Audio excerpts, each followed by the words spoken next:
Hi ನಮಸ್ತೆ. ಇದು ಶನಿವಾರ ಬೆಳಿಗ್ಗೆ ಇನ್ನು ಇವತ್ತಿನ ತಿಂಡಿಗೆ ದೋಸೆಗೆ ಹಾಕಿದ್ದೆ. ಅದಕ್ಕೆ ಕಾಂಬಿನೇಷನ್ ಆಗಿ ಆಲೂಗೆಡ್ಡೆ ಪಲ್ಯ ಮಾಡ್ಕೊಳ್ಳೋಣ ಅಂತ ರೆಡಿ ಮಾಡ್ಕೊತಾ ಇದ್ದೀನಿ.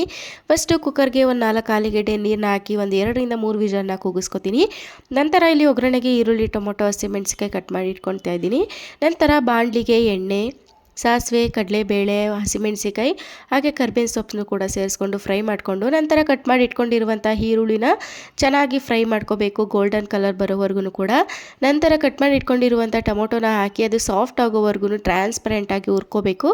ಅದಾದಮೇಲೆ ರುಚಿಗೆ ತಕ್ಕಷ್ಟು ಉಪ್ಪು ಹಾಗೆ ಅರಿಶಿನ ಕೂಡ ಹಾಕಿ ಒಂದು 2 ನಿಮಿಷ ಫ್ರೈ ಮಾಡಿಕೊಂಡ್ರೆ ಗ್ರೇವಿನೂ ಕೂಡ ರೆಡಿ ಆಗುತ್ತೆ. ಅದಾದಮೇಲೆ ನಾವು ಏನು ಆಲೂಗೆಡ್ಡೆನ ಸಿಪ್ಪೆ ಸುಲ್ದಿ ಬಿಡಿಸಿ ಇಟ್ಕೊಂಡಿರ್ತೀವಿ, ಚೆನ್ನಾಗಿ ಸ್ಮ್ಯಾಶ್ ಮಾಡಿಕೊಂಡು ಅದಕ್ಕೆ ಅದನ್ನು ಸೇರಿಸ್ಕೊಂಡ್ರೆ ರೆಡಿ ಆಗುತ್ತೆ.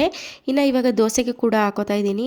ನಮ್ಮನೆಯವ್ರಿಗೆ ದೋಸೆಗೆ ಆಲೂಗೆಡ್ಡೆ ಪಲ್ಯ ಅಂದರೆ ಫೇವ್ರೇಟ್ ಅಂತಲೇ ಹೇಳ್ಬೋದು. ಜೊತೆಗೆ ಚಟ್ನಿನೂ ಕೂಡ ಇಷ್ಟಪಡ್ತಾರೆ. ಇದಾಗಿತ್ತು ಇವತ್ತಿನ ದಿನ. ವಿಡಿಯೋ ಇಷ್ಟ ಆದರೆ ಲೈಕ್ ಮಾಡಿ. Thank you for watching.